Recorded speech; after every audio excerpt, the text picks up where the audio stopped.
कुर्बानी सुन्नत मौक़ूदा ज़रूरी है माली ताकत रखने वालों के लिए। जिसके पास माली ताकत नहीं उस पर कुर्बानी वाजिब नहीं। कुर्बानी का जानवर पाकीज़ा माल से हो, हराम माल से ना हो। ईद उल फित्र और ईद उल अज़हा यानी मीठी ईद और कुर्बानी के दिन रोज़ा रखना मना है। अगर कोई शख्स ईद की नमाज पढ़ने से पहले जानवर ज़िबा कर दे तो उसकी कुर्बानी नहीं होगी, बल्कि उसे ईद की नमाज पढ़ने के बाद एक दूसरा जानवर ज़िबा करना पड़ेगा। बिस्मिल्लाह वल्लाहु अकबर पढ़कर जानवर ज़िबा किया जाएगा। छुरी चाकू खूब तेज होनी चाहिए। कुर्बानी के जानवर के पहलू पर ज़िबा के वक्त पैर रखना सुन्नत है। कुर्बानी करने वाले को अपने हाथ से ज़िबा करना अफजल है, लेकिन दूसरे से भी ज़िबा कराया जा सकता है। इसी तरह कुर्बानी ना करने वाले अफराद ज़ुल्हिज्जा का चांद नजर आने से लेकर कुर्बानी करने तक बाल और नाखून नहीं काटे तो उन्हें कुर्बानी करने का सवाब मिलता है। कुर्बानी के जानवर को अगर कोई शख्स ईद की नमाज से पहले ज़िबा कर ले तो उसकी कुर्बानी नहीं होगी, क्योंकि उसने सुन्नत के मुखालिफ कुर्बानी की है। कुर्बानी 4 जानवरों की होती है, जिसमें नर और मादा दोनों शामिल हैं। ऊँट, गाय, भेड़, बकरी। कुर्बानी का जानवर 2 दांत होना जरूरी है। अगर ऐसा जानवर मिलना मुश्किल हो या और कोई दूसरी मजबूरी हो तो भेड़ का बच्चा 1 साल का कुर्बानी करना चाहिए। कुर्बानी 4 दिनों की होती है। कुर्बानी ईद उल अज़हा के दिन अफजल है और तशरीह के दिनों में यानी 11, 12, 13 ज़ुल्हिज्जा को भी कुर्बानी की जा सकती है। कुर्बानी के जानवर को खिला पिलाकर ज़िंदा ताज़ा करना चाहिए। कुर्बानी करने का वक्त ईद उल अज़हा की नमाज पढ़ने के बाद शुरू होता है। कुर्बानी के जानवर को झटके के साथ ज़िबा नहीं करना चाहिए। जिस जानवर को कुर्बानी की नीयत से खरीद लिया जाए उसे बेचना हराम है। जानवर की कुर्बानी के बजाय उसकी कीमत का सदका करना जायज़ नहीं। इसी तरह 13 ज़ुल्हिज्जा को सूरज डूब जाने तक कुर्बानी की जा सकती है। कुर्बानी 4 दिनों की रातों में भी की जा सकती है। कुर्बानी का जानवर दिखने में काना न हो। कुर्बानी का जानवर ऐसा बीमार ना हो जिसकी बीमारी जाहिर हो। कुर्बानी का जानवर ऐसा लंगड़ा ना हो जिसका लंगड़ापन जाहिर हो। औरत भी जानवर ज़िबा कर सकती है। अल्लाह के अलावा दूसरे के नाम पर ज़िबा करने वाला लानती है। पूरे घर वालों की तरफ से एक ही जानवर की कुर्बानी की जा सकती है। कसाई को खाल या गोश्त मजदूरी के तौर पर देना जायज़ नहीं। कुर्बानी के गोश्त को गरीबों में सदका भी किया जा सकता है और खुद भी खाया जा सकता है। इसी तरह कुर्बानी का जानवर ऐसा कमजोर ना हो जिसमें चर्बी ही ना हो। कुर्बानी के जानवर के कान में सुराख ना हो। खस्सी जानवर की कुर्बानी जायज़ है। हामिला जानवर की कुर्बानी जायज़ है। कुर्बानी का जानवर अगर हामिला जानवर हो तो उसका ज़िबा करना ही पेट के बच्चे के लिए काफ़ी है। दिल चाहे तो उसे भी खाया जा सकता है, ज़िबा करने की ज़रूरत ही नहीं।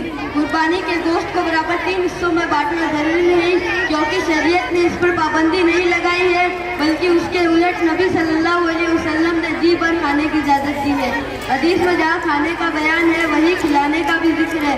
इसलिए इतना ना खाया जाए कि हदीस के अगले हुक्म खिलाओ पर अमल न हो सके, यानी गरीबों और मिस्कीनों तक भी गोश्त पहुँचाया जाए। अगर कोई गोश्त का कुछ हिस्सा जमा करना चाहे तो शरई एतबार से उसकी इजाज़त है। ईद के लिए खरीदे हुए ऊँट में 10 लोग शरीक हो सकते हैं। कुर्बानी के वक्त तकबीर के साथ साथ अल्लाहुम्मा तकब्बल मिन्नी औ मिन फुलान, जिस आदमी की तरफ से कुर्बानी हो उसका नाम ले। तर्जुमा, ए अल्लाह मेरी तरफ से या फला की तरफ से कबूल फरमा कहना दुरुस्त है। अस्सलामु अलैकुम व रहमतुल्लाहि व बरकातुहू।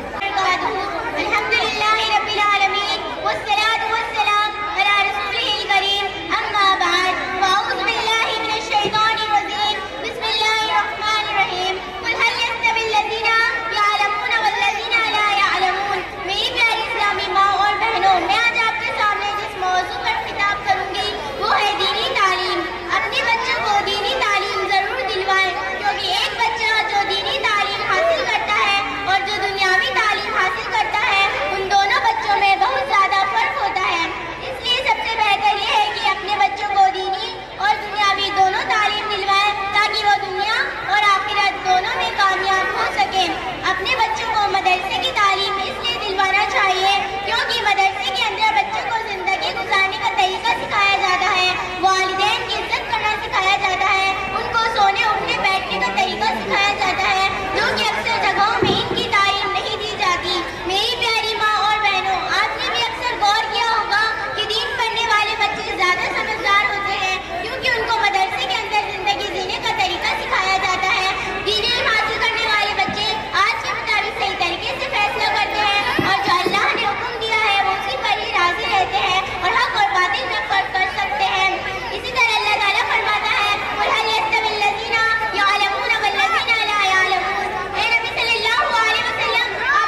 करने के लिए। العالمين والصلاة والسلام على رسول الكريم اما بعد اعوذ باللہ من الشیطان الرجیم بسم اللہ الرحمن الرحیم. میرے اسلامی بھائیوں اور بہنوں، میں آج آپ کے سامنے ایک تقریر پیش کرنے جا رہا ہوں. وہ ہے اسلام کا دوسرا ارکان نماز. اسلام کے 5 ارکان ہیں جن پر اسلام کی بنیاد قائم ہے. ان میں دوسری ہے معجم رکن صلاۃ ہے جس کی ادائیگی ہر یقین بالغ مرد عورت امیر غریب مقیم مسافر تندرست بیمار مسلمان پر فرض ہے. جس کی فضیلت کا انکار کرنے والا کافر ہے. عبداللہ بن عمر رضی اللہ عنہ سے روایت ہے، وہ کہتے ہیں کہ رسول صلی اللہ علیہ وسلم نے فرمایا اسلام کی بنیاد 5 چیزوں پر ہے. اس بات کی گواہی دینا کہ اللہ تعالیٰ کے سوا کوئی معبود برحق نہیں اور محمد صلی اللہ علیہ وسلم اس کے بندے اور اس کے رسول ہیں. نماز قائم کرنا اور زکوٰۃ ادا کرنا، بیت اللہ یعنی خانہ کعبہ خرچ کرنا. میں نے نبی صلی اللہ علیہ وسلم سے سوال کیا کہ اللہ تعالیٰ کو سب سے محبوب پسندیدہ عمل کون سا ہے؟ تو آپ صلی اللہ علیہ وسلم نے فرمایا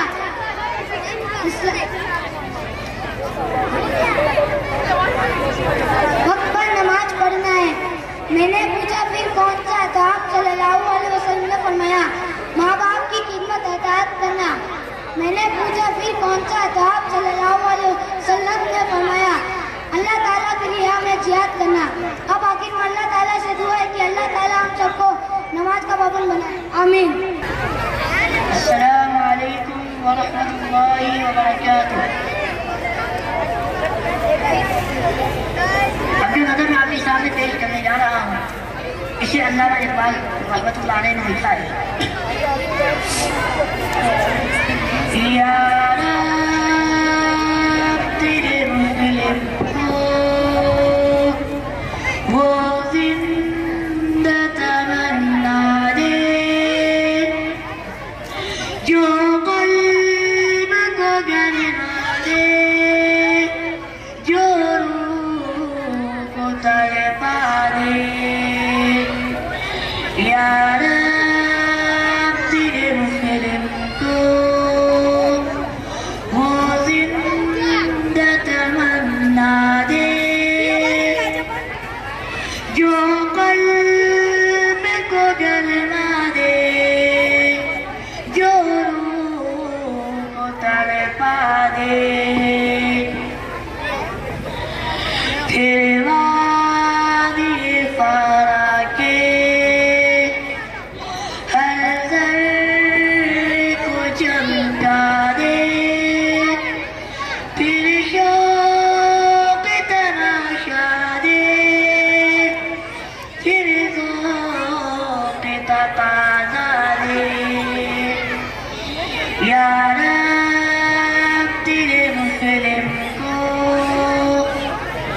وہ زندہ تمنا دے جو قلب کو گرما دے جو روح کو تڑپا دے. محروم تماشا کو دیدار بینا دے. دیکھا ہے جو کچھ میں نے اور آنکھوں میں دکھلا دے. یا رب دل مسلم کو وہ زندہ تمنا دے جو قلب کو گرما دے جو روح کو تڑپا دے جو قلب کو گرما دے جو روح کو تڑپا دے. السلام علیکم.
मुताबिक जिस मौजू पर तकरीर करूंगी वह है मोबाइल का फितना। जब से यह मोबाइल हमारे मुआशरे के अंदर है तब से हमारा मुआशरा काफी बदल गया है। हमें मोबाइल अच्छे काम के लिए भी इस्तेमाल करना चाहिए, लेकिन ज्यादातर बच्चे और बड़े हमारे मुआशरे में ऐसे हैं जो अपना वक्त मोबाइल के अंदर बर्बाद कर देते हैं। अल्लाह के रसूल सल्लल्लाहु अलैहि वसल्लम ने फरमाया, कोई शख्स उस वक्त तक मुमिन नहीं हो सकता जब तक कि वो उनके नजदीक सबसे ज्यादा महबूब न बन जाए। आज अक्सर बड़े और बच्चे अपनी जिंदगी खराब कर रहे हैं इस मोबाइल के चक्कर में। मेरे भाइयों और बहनों, इस मोबाइल को अगर इस्तेमाल में लेना हो तो अच्छे कामों के लिए लीजिए, अपनी पढ़ाई के लिए इस्तेमाल कीजिए। आज कोई व्हाट्सएप, इंस्टाग्राम या सेल्फी में वक्त बर्बाद कर रहा है तो कोई फेसबुक में दोस्त बनाकर वक्त बर्बाद कर रहा है। मेरी बहनों, अफसोस है आज के लोगों पर, जो हकीकी रिश्ते हैं लोग उनसे दूर होते जा रहे हैं और अनजान इंसानों से फेसबुक और इंस्टाग्राम का रिश्ता निभाया जा रहा है। याद रखें, अल्लाह ताला में तनाई में भी वैसे ही देखता है जैसे हमें दिन के उजाले में देखता। अब आखिर में अल्लाह ताला से दुआ है, अल्लाह में मोबाइल के फितनों से महफूज रखे। आमीन। अस्सलामु अलैकुम व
अस्सलामु अलैकुम वरहमतुल्लाहि वबरकातुहू। अस्सलामु अलैकुम वरहमतुल्लाहि वबरकातुहू। अस्सलामु अलैकुम वरहमतुल्लाहि वबरकातुहू। अच्छी अल्हम्दुलिल्लाह या रहमतुल्लाह या दिमुल्लाह ए बेटा वयुस्ली बानु। अच्छी भैया ने मेरे ठीक का जवाब क्यों नहीं दिया? भैया ने नदी पे का ठीक का जवाब दिया, मेरे ठीक का जवाब क्यों नहीं दिया? रसूल सल्लल्लाहु अलैहि वसल्लम ने फरमाया कि जब तुम में से किसको ठीक आए तो अल्हम्दुलिल्लाह कहे, और सुनने वालों का जवाब है अल्हम्दुलिल्लाह। भाई आपने सीखने के बाद कुछ कहा नहीं, इसलिए मैंने कोई जवाब दिया ही नहीं।